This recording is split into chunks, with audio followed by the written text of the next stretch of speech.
Well, hey, everybody, welcome to another episode of Church Leadership Lab, where our goal is to empower healthy churches. We are glad to be with you. My name's Scott, one of your hosts, and we have Casey, another host, your other host on this journey. That is me. Yeah. The other, that's it. The other, the part, I don't know. I don't even know what we say. Doesn't matter. I was going to say the part two, but that didn't make any sense. Part 2 of 2. I get it. I know what you were doing. All right. There we go.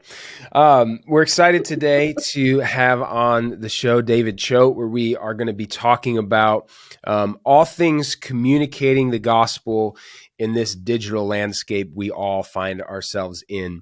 And so David has spent a number of years in ministry, a lot of positions, youth pastor, designing, as many of us in ministry know, the sort of jack of all trades, need you to do a little bit of everything. Before that, got a degree in design at the University of Oregon. And David, we're excited to have you on the show. I'd love for you to just give a little bit of here's how did you catch us up to how did you get to where you are today? Give us the 30-second version if you could. Yeah, for sure. So I guess I'm the other in part 3 of 2, which is exciting. I went to the University of Oregon. I was gonna on a fine arts degree, and luckily found graphic design at the tail end of that so that I could make money off of art. My first job was designing magazines for a motorhome company. And in that process, I got saved. And that led me into 10 years of ministry, doing all sorts of things.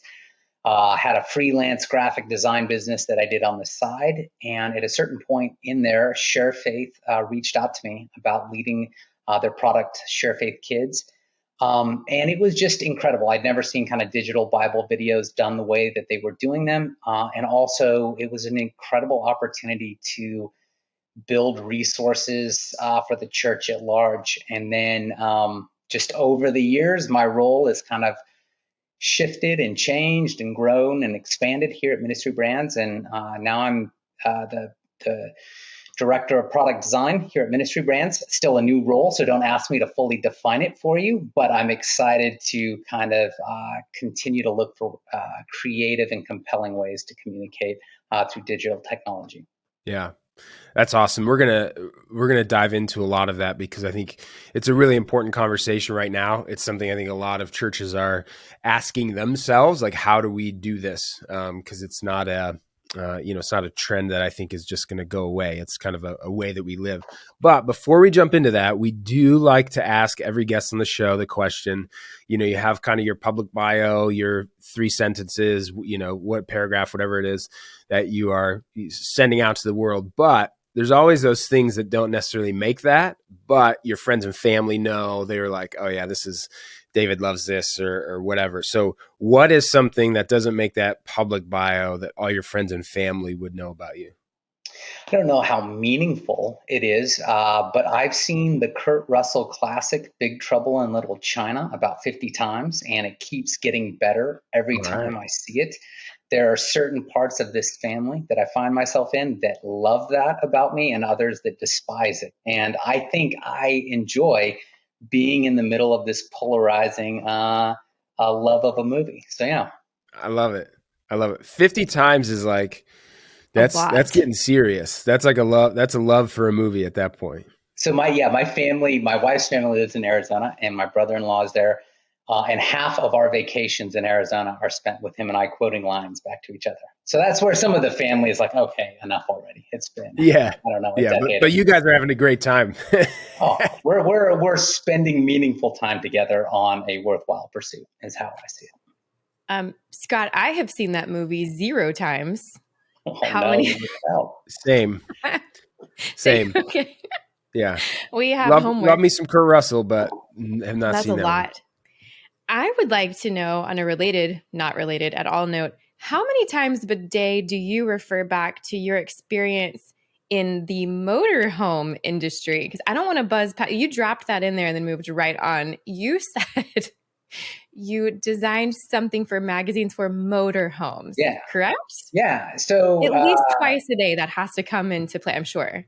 Well, so my first job was at Monaco Coach Corporation right out of college. And I mean, it was a total God thing because I put in a resume there at Monaco Coach for a design role. And I also put in an application at Costco, and I went, I'll take either one. I need to start making some money here. And they brought me on board, I think, just because I wore a tie to the interview.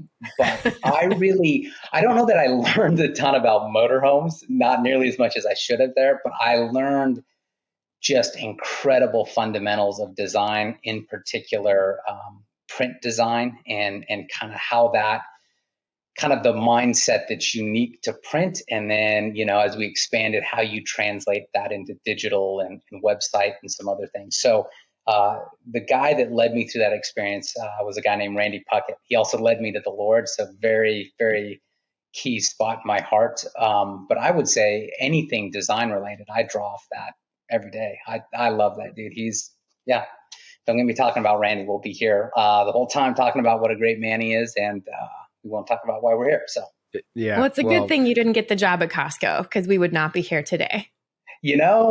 I don't doubt that the Lord can take me anywhere he wants. I've been through many a twist and turns. So I'm very thankful for that as well.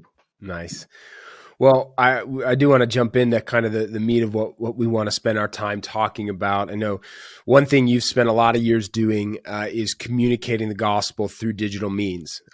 So as you've done that, and as your time has kind of spanned over a lot of changes and what that means, how have you seen digital communication for the church change over the years?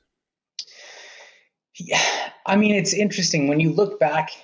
There's been a ton of change in the last 15, 20 years, but man, that got sped up so fast over those couple of years with COVID. And I would say the biggest change I saw is that churches were kind of like forced into it, right? They were forced into live streaming. Certain churches that would have never considered communicating on that front were forced to do it, and then had to kind of understand, well, what does and doesn't make a good live stream, right? Like, how do we communicate over this media? And then similarly with online communities, another thing that just kind of happened for a lot of churches in understanding how do you best communicate in an environment like this? How do you invite people to an environment like this? How do you follow up after you've had a conversation in an environment like this?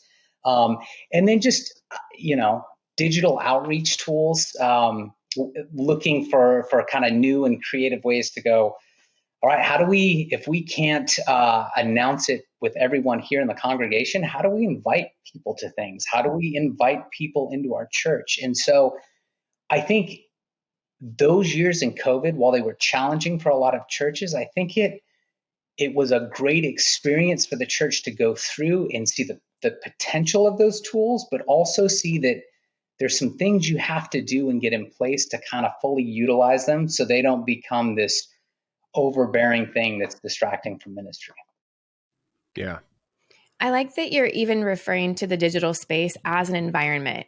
I don't want to skip over that. Like, that's kind of a cool thing to think about, that a lot of churches have an online campus, but we're kind of talking about the broader just digital communications, which might include an online campus, but an entire digital environment. I like that you used that word. I don't think that I've thought about it in that way, but that does include the invitation and community and invites.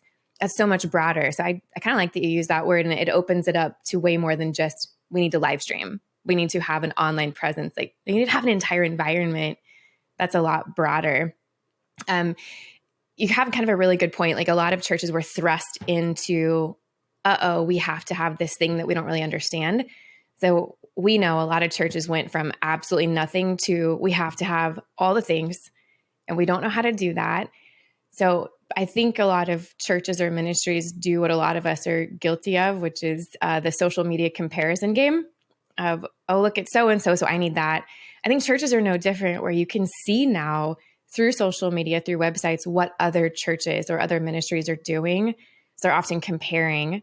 So how do you see that comparison? Is that maybe healthy or unhealthy? How do we kind of maybe you say, hey, that's a great idea versus I need to copy and do that because that's the new benchmark. Right. Yeah, COVID was like everything, everywhere, all at once kind of mentality for church. I think for all of us, and it was such an incredible kind of experience as I look back on it. Yeah, I think when you compare, right, the saying is when you compare, you always lose. I don't think we ever win going down that road. I think what a lot of churches might fail to understand when they start looking at digital communication is how much content they are already creating all the time. Like the church is one of the largest creators of content on the planet. When you think of sermons that are being written every week and bulletins that are being put together and announcements and children's programs and children's services, there is so much content being generated. So one principle I would say to any church that's looking to expand is just start with having what you have. Understand kind of the content that you're already generating, and as a church, what you would prioritize and value as some of your most important content, and then start exploring how can we start communicating that in a digital format better, right? Like, so some of it might be, if you have a website, it can be as easy as like putting up a blog section on there if you haven't already, and start putting, some of your sermon notes in there with a graphic along with it. It might be just going, hey, we have these bulletins that we make every week. What would it look like to find a template, flow the information out there, one, to make it look a little better, but then also have a great way to turn that into a PDF where our members could access it at any time. And all of the churches that you might look at that are knocking it out of the park, they did not get there overnight. They did not get there without trial and error. And I think for all of us in any area of leadership, it's always looking at all of the things in front of you, prioritizing, finding those priorities, and doing our best to execute well on them. I would say one other opportunity that's great for churches can be social media, just because it's kind of a low barrier of entry. If you have the graphic, you can post it there for the world to see. Or if you kind of have the snippet of the sermon that you go, I wish everyone that wasn't there on Sunday could hear this, or the clip of the sermon, you can share it there. And so I think that's a great opportunity for churches as well as they look to kind of improve. But yeah, trying to, do everything everywhere all at once again, when you don't have to, I would not recommend going down that path. So maybe not start small, but start inside. Like look at what you do have first, rather than trying to go copy what something else does externally. Start with what you already have. Yeah, and when we first, so the church here in Medford that I worked at for 10 years was Table Rock Fellowship, and we started getting into digital design, like so putting together sermon graphics for our series, and updating our website with the graphics and bulletins. And initially, we were looking at some of the other big churches and trying to copy them with our graphics and our approach. And it's just, we weren't them. We didn't preach a message or put a series together like they did. The things that we felt were priorities to communicate to our members were not the priorities they felt like they needed to communicate. And so it really is, I would agree, Casey, it's going, design is just a tool to communicate. So you got to own what it is that you want to communicate and be authentic to that. And if that's where you start, that incremental progress really starts paying off. Yeah, that's good. Yeah, I think that I know I'm guilty of that. Like you can, the comparison piece, I really appreciate what you said. First of all, that's like a quote. If you don't get anything else from this, like, what did you say? Anytime you compare, you always lose. Yeah, that's not my quote. So. Well, it is now. It is now, David. You did said that. Author unknown, now. Also David. Yes. That's what pastors always do. Someone once said. Yeah. There's a certain amount that you have to say something to, and then eventually it's like, well, pastor always says. There you go. But I think too, what happens with comparison also is we take the highlights. So we take somebody's best or their 20 years of experience or whatever. And then I know that I do this and I'm like, but this is my 2 months of experience, or this is my whatever it is. why isn't it, as good as that? And the reality is that's like allowing yourself grace to learn and to grow, knowing you don't have to be everything everywhere all at once.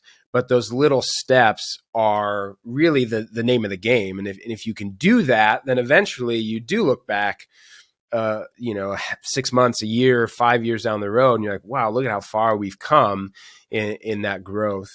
I'm curious. So as people are hearing this and they're like, okay, I hear you. I'm not comparing myself, but I am just looking at reality. Here's what is.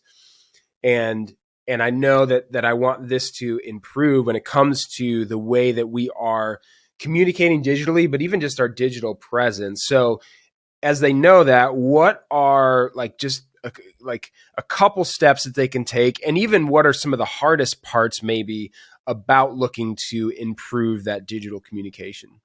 Yeah, for sure. I think it's an important question that churches realize as you kind of go down this road. There are some things that you'll hit, and it's good to kind of know them up front and kind of have your eyes wide open.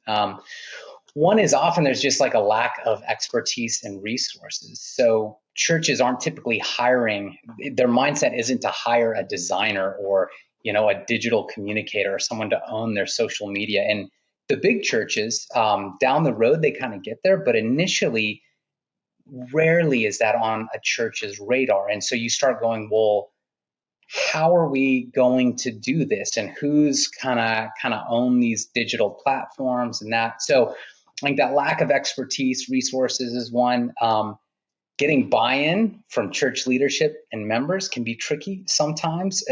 If you're kind of going like, we've always done it this way and we just need to kind of get up with the times and kind of communicate like everyone else in the world is communicating right now, change can always be difficult in churches. And so I think it's always important when you're looking at this to not go maybe to leadership and say, oh, wow, look at this flashy tool and how cool it is and whatever, but instead just talk about it in terms of value. Like, this is how this tool will help us engage our members. This is how this tool will help us communicate our messaging. This is how our tool can free up our team and our staff to focus more on ministry than some of these other things.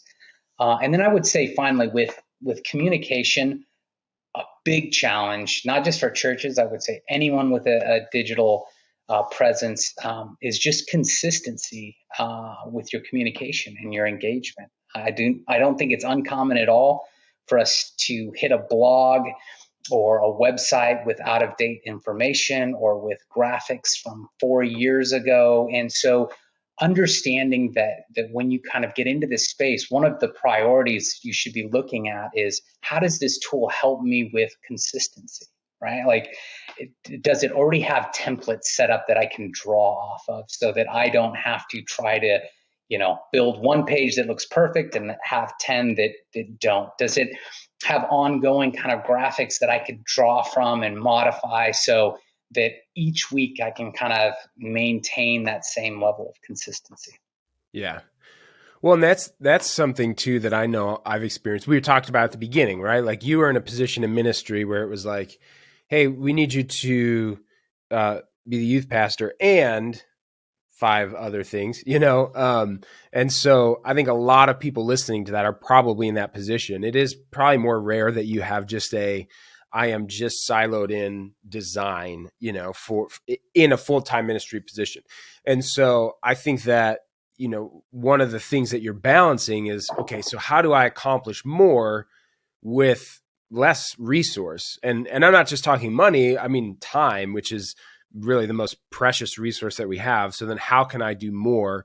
And yeah, I know that I've found that too, because I've had some roles where it's communication, design, and it's, man, if I can find a resource where I already have those assets created for me, or I can tweak a couple things and then we're just good to go. That's just such a, man, honestly, it was like a deep breath for me. I'm like, okay, I don't need to spend the next 2 hours doing something that somebody's created for me that's really going to accomplish, what I want to accomplish. Now, just this morning, I got in a conversation about how quickly technology changes, specific to AI. and how completely horrifying that is. We will not talk about artificial intelligence unless you guys really want to, but the speed of which things changes, I feel like, and this may just be me, but I feel like that drives my not obsession, but almost like an insecurity of how can I keep up? This is not necessarily what I do. To Scott's point, or to both of your point, this is not my full-time gig. I am not paid 24/7 to learn and to keep up and to stay on top of the next newest, brightest thing.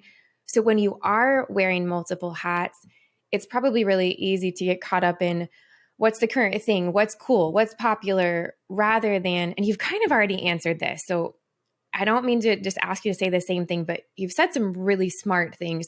Balancing, let me rephrase that in a question. How can churches balance? I have to stay on top. I have to be cool and relevant and stay with these trends. And I just have to deliver excellence. I think excellence can be really simple. And you've said consistent. You've talked about not getting distracted by others. I want to lean into that a tiny bit because you said something I don't think you realized. You said, when we begin, just, hey, that's a great example. Let me borrow from that from a design perspective, or hey, that's a great communication strategy. Not necessarily every time, but you could begin losing sight of who you are from this is our core. This is why we exist. This is our mission in this community. So what started of just like, hey, that's a great communication plan, you've shifted to like, oh, we've lost ourselves in that. So how do you balance being really good and like keeping up with all the things?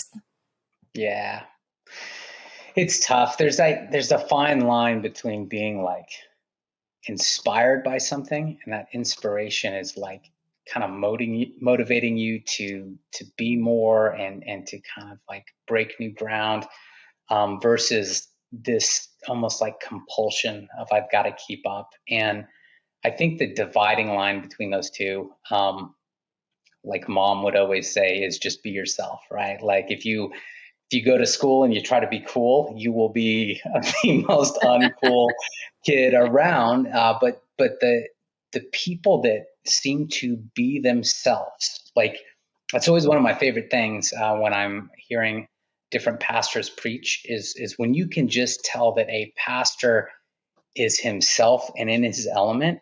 He could communicate so much differently than other pastors, but it's just the fact that there's that authenticity that you don't care and it resonates. And so with any form of, digital design or digital communication, you have to own who you are and what the most important things are for your church to communicate, and kind of work out from there. I would say another really important principle on that, even though the creativity part might be what wows the audience, a church should always prioritize like clarity over creativity.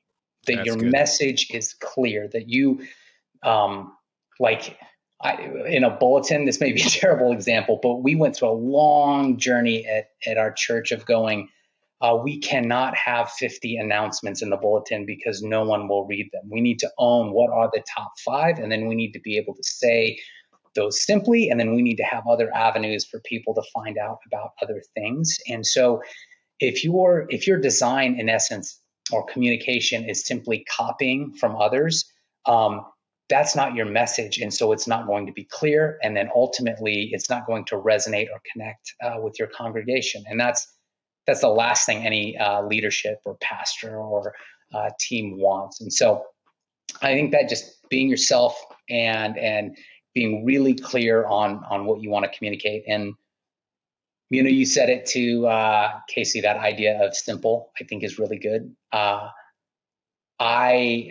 would encourage any church to find one thing that they can do well and improve on, and do that one thing well, and make that your focus for a week or a month, and achieve that and start building and kind of getting the incremental wins that add up over time. Yeah, that's good. Yeah. One thing, this phrase always stuck with me. I read a book a while ago, but in regards to creativity, and it applies to everything. I mean, beyond design, but it's a book called Steal Like an Artist by Austin Kleon, I think is how you say the last name. And essentially it's like, everyone who begins a creative venture and learning a creative skill, like it starts by emulating and taking from somebody. Like some of our favorite bands started because, Coldplay, because they liked U2. So that's their way of trying to sound like U2, or insert the band, whoever it is. And then you learn your voice, and then you sort of get to use somebody else's training wheels, and then you figure out kind of how to ride as well. So I just want to give all the creative people permission to, steal like an artist. Maybe not steal. This is church leadership lab. Be inspired. Be inspired by. I don't feel good in encouraging people to steal, but be inspired and don't mind using the paths that people have gone in before. Well, I know that we talked a little bit about one of the big things, especially for those who are adding this onto their plate, or even if they're not, the people who just have a lot going on, is the need for resources and things that are going to make that that time and effort just be multiplied. And I know that there's a really exciting tool, really place to resource that we are launching into the world, that we're excited about in ShareFaith Marketplace. So I'd love if you could just kind of talk a little bit about that, because I do think that can be a significant resource for churches who have been listening, and leaders who've been listening this far. Like, man, I'm on board. I want to see a lot of this stuff happen. What can I do? How can I do that? And so would you mind sharing a little bit about that?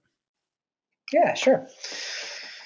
So the ShareFaith Marketplace brings together digital content for all types of audience. So we've got sermon graphics, mini movies, bulletins for your adult service. We've got Bible videos, full curriculum packages for your kids ministry, some games, digital Bible comics in there as well. And then we also have student ministry resources as well. And so it's just a huge digital library of content that a church can use to kind of, help them communicate.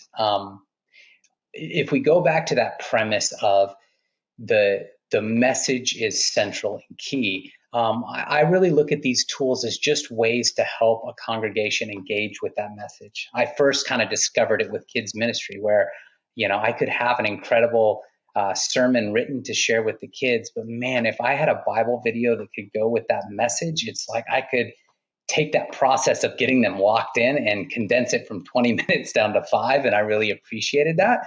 And then we grow up and become adults. And I think senior pastors like the same thing. And so you can take those sermon graphics and those videos to really just kind of help with engagement, not just in your service, but integrate those into your live stream, to your invitation and registration forms, to your websites, to blog articles. It really just becomes a library of resources that your church can use. And, we're releasing it with just some really dynamic filtering and search tools to help different areas of ministry find exactly what they want. And I think the part that I'm most excited about is that we've also released this with a dynamic pricing model, so that the churches and ministries of all shapes and sizes can have access to this content. So if you're a huge church that just wants a ton of content, we've got a membership plan for that. And then if you're a homeschool teacher that wants to share a lesson at home and maybe just buy a coloring page or two, we've got an option for that as well. And so that's just an exciting thing for me to be a part of, where it's going. This isn't just targeted to one kind of church or one kind of ministry, but we've built it in such a way where I think it makes it really accessible. And so that's exciting. Yeah. Do you have any Kurt Russell movies in the new marketplace? I should. I think the licensing on those would kill us, but you could just bury that in where no one would ever find it, but like it would be your legacy to leave. I would love that so much. It might be the legacy that got me out of this company. Sure. I mean, Don't do Those things that could happen. Kurt I Russell, couldn't help it. I'm Kurt sorry. Russell's pretty. I gotta imagine Kurt Russell's pretty expensive, as he should be, As he should appropriately. be. Yeah. But I'm just saying, if it were there, that Scott and I would be able to watch it and then come back for a part 2 more informed to keep up with you. The part 2 of this should be the 3 of us after you watch Big Trouble in Little China having a discussion, because I'm sure one of the 2 of you will despise that movie and have no understanding why I love it. That's fair. That's fair. Well, David, bringing it back and kind of bringing it home for us, we ask everyone this, and I love that there are so many different answers and there's not a one size fits all or right or wrong, but to you, and you've served in a number of capacities in the church and now serving the church and the capital C church, which is like a whole nother really cool thing to me. What is one essential component to a healthy church? Yeah, there's a lot of them, but the thing that always kind of is the center for me is just gospel focused, just a church that is focused on preaching and living out the death, burial, resurrection, ascension of Christ, and just committed to the preaching of the good news of salvation by faith through grace. And all of the other stuff that we've talked about today with communication, it's exciting to me because it helps facilitate that. And so that's kind of how I see this whole world, is these things are cool and these things are exciting, but they become meaningful because they are just giving us new ways and avenues to explore communicating that message. Yeah. I love that. That's awesome. I think that's a good period on the sentence for our conversation. Now, we do have a little PS section because we do a final 5 with everybody. We do these little rapid fire, but we love to hear people's thoughts in regards to these things. So we'll go through these. First one is one book that you'd recommend to church leaders. Yeah, there's this book called The Way of the Shepherd. It's like a short little book on leadership, and it's created in like a parable or story format based on Psalm 23. Yeah. It's phenomenal. It's such an easy read, but it's great. So I think it's good for all church leaders, but if there's a newer church leader that's listening, or just anyone new to leadership in general, I'd highly encourage that book. Scott, Are you Googling that right now? I did, yeah, because I'm going to order I want the link. I want the link. Send it to me. Yeah. All right, David. That's awesome. Tell the truth. What is the last thing you listened to, music-wise, or podcast, I guess, but Spotify, Apple, whatever you stream? The album "The Red-Headed Stranger" by Willie Nelson. Okay, and I wouldn't say I'm like totally a country guy, but I love that album. So, hey, fair. We can get down with some country. We're in. What is your favorite piece of technology? Casey's not going to like this. A month ago, I would have said Figma, right? Like for UI, UX, just some incredible stuff. Now it's ChatGPT. I love kind of its ability to help generate ideas and content. And so if there's a really complex problem I'm working, I think it's a great tool to to partner up with. Dude, I don't know what is going on with them, but speaking of AI, every news feed, whether it is LinkedIn or it's like every other ad or every other conversation is somebody saying how great that is. So you are now the billionth time I've heard that this week. So I'm going to have to actually dive in finally. It's because the AI is working. I know. It's so scary. Careful. It's so scary. Yeah. It's an interesting thing. That might be a good podcast for another time. I've had multiple conversations around like ChatGPT in particular. And I'd say like 70% of them are negative. If I'm like, oh, you should try this out. Really? Where it's like, no, I don't want to do that. But there are times with those people where they present a specific need. And I'm like, well, just enter that in. And I think where it's a great piece of software is how quick it gets a user to an aha moment. Like, oh, wow, I didn't realize that. And then, be that springboard. All right. That is a whole nother episode and we will do that. But in the meantime, we've already had a couple of really good quotes, but what is a quote or a piece of advice that has stuck with you through the years, never fails you? I mean, it's cliche, but it's always putting God first. And I mean, that's not cliche, it's biblical as well. But I always find my life is at its best when I follow that, and I get out of sync when I don't. So I'll stick with that. That's awesome. All right, last one. What is one thing you'd like to communicate to our audience of church leaders? Thank you. There's not enough people who heed that call to either go into ministry full time or volunteer and serve. And the church is always so much better for those who get involved and kind of take up that kingdom work. So I'm always very appreciative of anyone that's involved in the church, and particularly the leaders with the weight that they carry in leading their churches. Yeah. That's good. We certainly echo that, and just would love to hear if you could let people know where can they find out more about ShareFaith Marketplace, where they can learn more about digital communication, find those resources. Yeah, for sure. So you can check out you can go to sharefaith.com and kind of learn about the suite of different products that we have. The marketplace will be officially launching in March. And so on media.sharefaith.com, you'll be able to check that out as well. And then, if you have specific questions that you would like to talk about, I'd be happy to talk with you. And so I'm David.Choate at Ministry Brands. I have no idea if anyone would remember that, but I'm sure, Scott, you can include it in a follow-up email or something like that. That is the beauty of show notes. Yep. Yeah, absolutely. Well, David, we really appreciate your time. And honestly, more than that or equal to, I appreciate your time. But what I love most is your heart that came through. And I think the heart that you do have for the church, for the gospel, for the mission of the church, for the kingdom of God. And, obviously you've served that in a lot of different ways and are continuing to. And so we're really grateful for that and grateful for your time today. Appreciate it.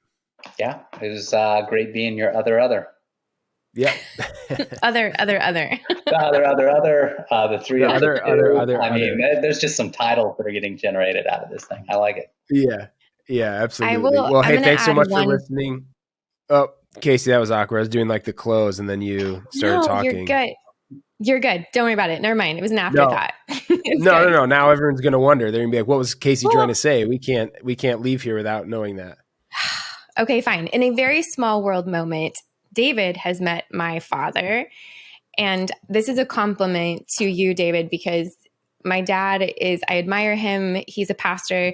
And something that he always says is we major in the majors and minor in the minors. And what you were saying about keep God first and the health of the church is just, man, like lead with biblical truth. Like that reminds me of kind of his heart of what's the majors. We major in that, and everything else is just, it's not important. And that's kind of what your heart came through to me today. And that means a lot. So thank you. See, it was important that you shared that. I appreciate that. See? Well, thank you so much for listening.